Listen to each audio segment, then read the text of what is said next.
You know you want to hear 6 faction war tips that no one talks about, so let me break it down for you today in this video.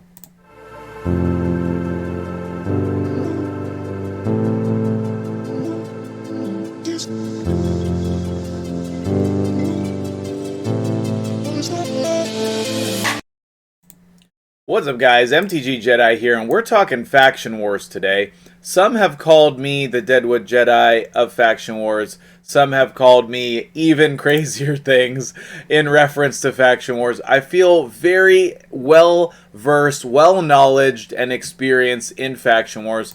I've beaten faction wars for myself, gotten my Lydia on my other account. I've done that for many players as well. So I feel like very confident and able to communicate this with you guys. The first thing that I want to tell you about faction wars, the number one key to faction wars is just do it. Just do it. Look at this crappy team here. We have a 3-star and 4 4-stars. None of them are completely leveled up. They have random as crap gear on that is not good. Most of it is level 8. And it's just gear that was sitting around on my account. And why am I even bothering? Because the rewards in Faction Wars are really worth your time, okay? The glyphs that you get make a huge impact on your account. And the progression rewards that you get for beating the stages and getting all those stars are very worth it as well. And we'll take a look at that here in just a second.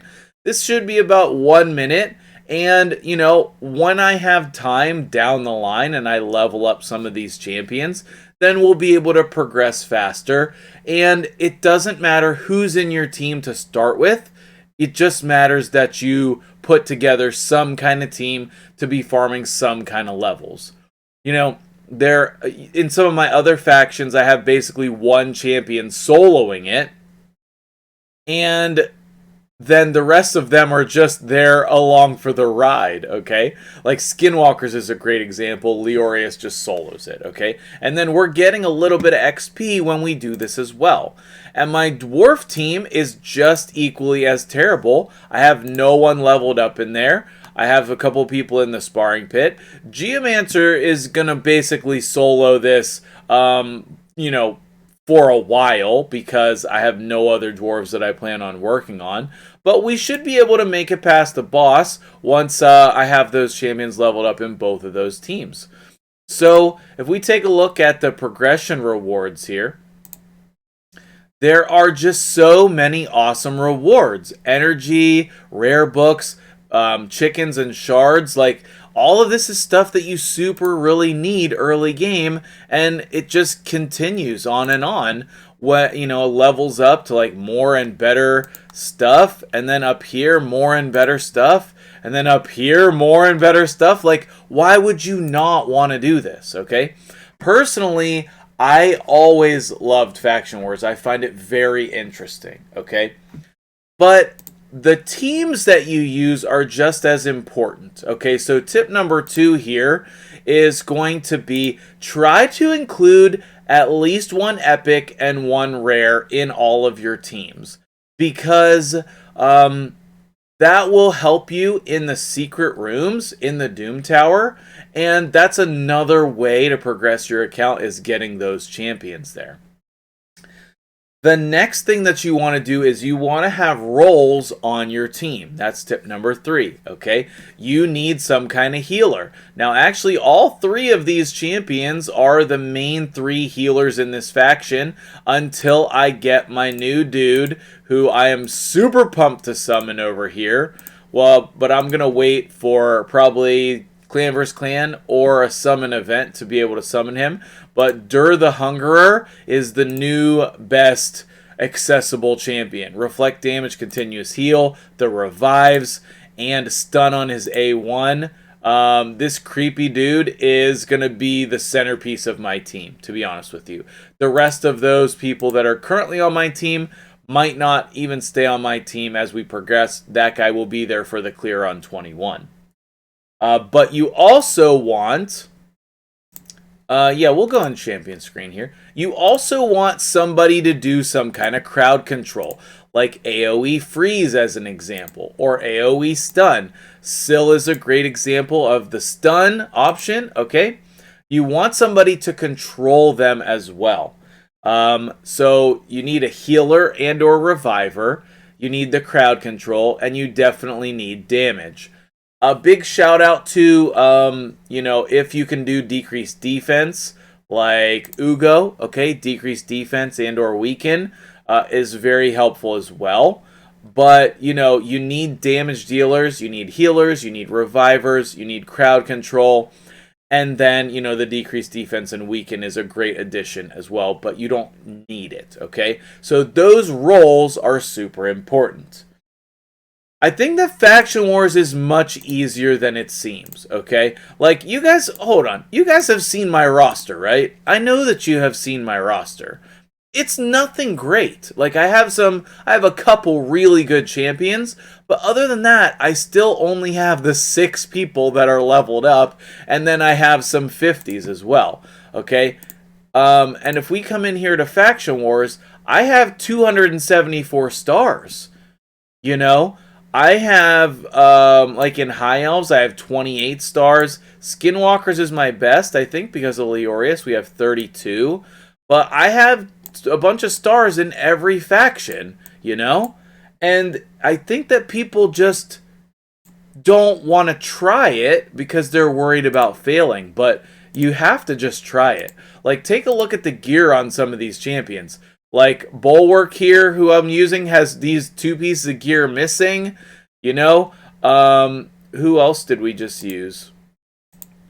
We got some gear pieces on there, no gear pieces on her, random as crap gear pieces on him, same with there, and that's the team that we just beat that level with. And those small glyphs are still very helpful. When you can start getting up into the double-digit levels after you pass that first boss, then you can start getting 3- and 4-star glyphs, which are hugely impactful. Okay, and obviously 5-star glyphs are the bread and butter of this game. 6-star glyphs are super rare. Okay, so we talked about just doing it. 1 rare and 1 epic. The roles of your champions. How much easier it is. How great the rewards are. And the last thing that I want to mention is that Lydia is totally worth it. Lydia is totally worth it. She is one of the top 10 best legendaries in the entire game. I'll get her again on this account. I'll level her up ASAP on this account. And I'll use her in all content. Just like I did the last time. Most people are not fortunate enough to have Draco or Venus, so she's going to be your first decreased defense and weaken champion. This ability is insane. Decreased defense, weaken, strengthen, increase speed, all on the same ability. It's ridiculous. Absolutely ridiculous. 100% chance to place it. 3-turn cooldown. Literally does not get better than this. Okay, I love her A3 as well. Putting poison sensitivity is great in some content to pair with your poisoners. But the block buffs and block active skills, man, that's so huge in all content. And I love her A1 as well with the fear. It procs, whenever these other debuffs happen on your team, it procs automatically. And it's 100%. It's 100% on the A1 of putting fear. Like, come on. And then her passive is crazy as well. The revive your team or revive her, depending on the situation. And then the resist in arena battles is clutch too. Like, she is well worth your time and effort to get. She is that good. You should get her. You should put all your resources into getting her. If all you are is stuck on level 20 and 21, please check out my in-depth Faction War series where I break down each faction and beat all of those bosses. I talk about what champions you should use for each faction as well. The number 1 tip for beating every faction is commit your best gear.